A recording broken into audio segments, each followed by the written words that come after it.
안녕하세요. 재테크 강사로 활동하고 있는 지산튜브입니다. 모든 사람이 부동산으로 행복해지는 그날까지 지산튜브가 여러분과 함께 하도록 하겠습니다. 제가 유튜브 영상을 올리는 게 크게 두 가지 이유가 있습니다. 첫 번째는 좋은 현장을 소개하고 분양받으실 수 있게 하는 게 우선이고요. 두 번째로 잘못된 정보를 통해서 잘못된 선택을 하시는 것을 막기 위한 방지 차원에서 유튜브 제작을 하고 있습니다. 좋은 현장이라고 생각되는 곳은 왜 좋은 현장인지 자세히 설명을 하고 거기에 저의 주관적인 생각을 입혀서 설명을 드리고 분양까지 도와드리고 있고요. 두 번째로는 기본적으로 알아야 될 기본적인 정보들을 가급적이면 쉽게 설명해서 기본적인 지식을 갖추게 하는 게 목적입니다. 과거 영상에서 좋은 호실 고르기라든지 좋은 입지 고르기 등을 설명했습니다. 사실 좋은 현장에 대한 정보들은 유튜브나 블로그, 카페 등을 통해서 많이 이야기가 되어지고 많은 정보들이 제공되고 있습니다. 하지만 아쉽게도 도면에 대해서는 많은 정보들이 있지 않아서 이번 영상에서는 도면 보는 법에 대해서 알려드리도록 하겠습니다. 도면 보는 법을 요청한 분도 있고 가끔 이미 분양을 받으셨거나 추천받은 호실이 좋은 호실인지 아닌지 궁금해서 저에게 문의하시는 분들이 있었습니다. 이런 경우는 도면을 보실 수 있다고 하면 간단히 해결된 문제입니다. 그래서 준비했습니다. 제가 전문적인 설계사가 아닌지라 기초적이지만 꼭 알아두어야 할 기본적인 내용만 간추려서 준비했습니다. 일반적으로 건축 설계는 건축 도서라는 게 있습니다. 건축 도서에는 건축 도면, 계산서, 시방서, 수량 산출서, 내역서가 포함됩니다. 이 중에서 설계 도면은 건축 설계 도면, 구조 설계 도면, 기계 설계 도면, 전기 설계 도면, 소방 설계 도면, 토목 설계 도면으로 구성됩니다. 오늘 알아볼 건축 설계 도면은 개요, 계획도, 마감도, 평면도, 단면도, 인면도로 구성됩니다. 너무 복잡하네요. 여러분은 다 아실 필요가 없습니다. 그냥 평면도만 보실 수 있으시면 됩니다. 먼저 이게 개요입니다. 공통된 양식은 아니고 설계사 사무소별로 각자 양식이 있습니다.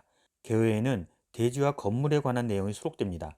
대지의 위치와 지구, 면적, 도로 현황, 용도 등이 기록되고 건물의 면적, 용적률, 건폐율, 구조, 규모, 높이, 주차 대수 등이 기록됩니다. 이 도면에는 별도로 층별 면적표와 용도별 면적표를 표기했습니다. 먼저 가장 기본적인 것부터 말씀드리고 시작하도록 하겠습니다. 도면의 단위는 밀리미터입니다. 1cm를 10개로 쪼갠 거라고 보시면 돼요. 다만 이해하기 힘드시니까 1200이라고 하면 1.2m라고 생각하시면 됩니다. 그리고 도면의 개요를 보면 면적이 나옵니다. 이 면적은 제곱미터를 사용하는데 많이들 연면적을 말씀하실 때 평이라는 단위를 사용합니다. 1평은 약 3.3제곱미터입니다. 반대로 제곱미터를 평으로 바꿀 때는 제곱미터에 곱하기 0.3025를 곱하시면 평이 나옵니다. 공식적으로는 평이라는 단위를 사용하지 않기 때문에 도면에서는 제곱미터를 사용하신다는 점 이해하시면 됩니다. 평면도는 바닥부터 1m 정도의 높이에서 수평으로 잘랐을 때를 가정해서 위에서 바라본 모습입니다. 일반적으로 호실 도면이 대부분 평면도입니다. 도면을 보시면 먼저 크기를 알 수 있습니다. 12,000mm, 즉 12m란 뜻이죠. 여기 보시면 X1, X2, Y8, Y7 등의 표시가 있죠. 이건 각 층별로 모양이 다 다를 수가 있어서 다른 층과 위치를 맞추는 표시라고 보시면 돼요. 여기 보시면 지하 4층 평면도입니다. 축적은 A1일 때 200분의 1로 축소한 것이고 A3로 출력하면 400분의 1로 축소한 것이라고 생각하시면 됩니다. 도면을 보시면 기본적으로 성격을 표시합니다. 여긴 팬룸, 여기는 창고, 여기는 화물용 엘리베이터, 이곳은 18인용 엘리베이터이고요. 여긴 화장실이고 여긴 계단입니다. 이곳은 램프는 뒤에서 다시 언급하겠습니다. 근데 이렇게 자세한 도면을 여러분이 보시긴 힘드실 거예요. 대부분 정제된 평면도로 보시게 됩니다. 여긴 발코니입니다. 발코니는 계약 면적에 포함되지 않아 서비스 면적이라고 하죠. 물론 저는 동의하지 않습니다. 통상 코너 호실을 좋아하시는 이유가 이 발코니 때문입니다. 다른 호실은 이렇게 한 면인데 여기는 두 면이기 때문에 넓게 쓸 수도 있고 조망도 좋기 때문이죠. 다만 평당가가 비싸기도 하고 묶음으로 판매하기도 하기 때문에 쉽게 허락되지 않는 호실입니다.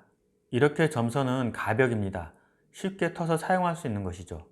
이곳은 유리창호이고요. 이 사각형들이 바로 기둥입니다. 한 호실에 많게는 6개의 기둥이 있네요. 그렇다면 기둥이 많이 있는 곳은 좋은 호실일까요? 당연히 아닙니다. 보시면 이 호실은 튀어나온 기둥이 없습니다. 이 라인에서 가장 좋은 호실입니다. 아무 생각 없이 상담사가 좋은 호실이라고 해서 믿고 하시는 것보다 기둥의 위치 등도 보셔야 합니다. 기둥이 많다면 그만큼 튀어나온 부분이 많고 인테리어상으로도 보기 좋지 않습니다. 간혹 도면에는 보이지 않으나 사무실 가운데 기둥이 있는 곳도 있습니다. 그래서 도면을 잘 보셔야 됩니다.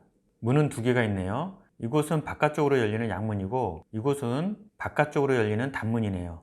그리고 이곳은 기본적으로 호실 바로 앞에 주차가 가능합니다. 432호실은 문이 총 3개가 있습니다. 이곳과 그리고 이곳에 주차해서 상하차가 가능합니다. 다만 문과 차량의 뒷면이 맞닿아 있지 않다는 점이 조금 아쉽네요. 435호실은 튀어나온 기둥도 없고 주차 공간도 3대가 가능하니 가장 이상적이네요. 보시면 사선만 있는 주차 공간이 있고 X표가 있는 주차 공간이 있습니다. 모두 똑같이 설계하진 않으나 이 도면상에서 차이는 사선이 일반 주차 공간으로서 2.5m의 폭과 5m의 깊이, X는 2.6m와 5.2m의 확장형입니다. 입체 교차하는 두 도로를 연결하는 경사진 부분을 램프라고 합니다. 지식산업센터는 대부분 두 가지 형태의 램프를 가집니다. U자형과 일자형 램프입니다. 이런 형태로 설계된 곳이 바로 U자형 램프입니다. 일반적으로는 한 층씩 이동하며 1A, 2A 둘 다 가능합니다. 이곳은 2A로 일반적으로 지식산업센터의 규모가 크지 않은 경우 공간 확보를 하기 위해서 이런 2A 방식의 U자형 램프를 보입니다. 이런 경우 고층으로 이동 시 어지러울 수 있고 큰 화물차가 이동할 때 정체가 일어날 수도 있습니다. 이곳은 일반적인 직선형 램프입니다. 요즘은 한 번에 2개 층을 올라가는 경우도 많이 있습니다. 당연히 2개 층씩 올라가기 때문에 고층까지 올라가는 것이 피로감이 덜한 것이죠. 물론 일자형이 좋겠지만 규모가 작은 지식산업센터에서는 일자형을 선택하기가 어렵습니다. 층고와 천장고에 대해서 알아보도록 하겠습니다. 천장고가 높으면 렉을 만들어서 짐을 쌓거나 복층을 만들 때 용이합니다. 그런데 간혹 천장고와 층고를 혼용하시는 분들이 있습니다. 층고는 한 층의 높이를 말합니다. 즉 아래층 바닥면에서 위층 바닥면까지의 높이입니다. 천장고는 이처럼 바닥면에서 천장까지의 높이입니다. 저 사이에는 어떤 것들이 들어갈까요? 각종 배관이 들어갑니다. 또 스프링클러가 들어갈 것이고 에어컨을 설치하신다면 당연히 천장고는 낮아질 겁니다. 그리고 일부 호이스트를 설치하셔야 되는 업종이 있습니다. 호이스트란 바로 이런 내부에서 물건을 옮기거나 할 때 사용하는 크레인 같은 것을 호이스트라고 합니다. 이것을 설치하면 1m 정도는 또 잡아먹습니다. 가끔 분양 홍보에서 천장고가 아닌 층고만 표시하는 경우가 많이 있습니다. 하지만 각종 설비와 호이스트까지 들어가면 원하는 높이가 나오지 않을 경우가 있다는 점 주의하셔야 됩니다.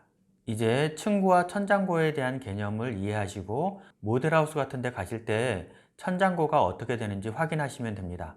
대부분의 모델하우스들은 천장고를 표시하기 때문에 천장고의 높이를 눈으로 확인하실 수 있습니다.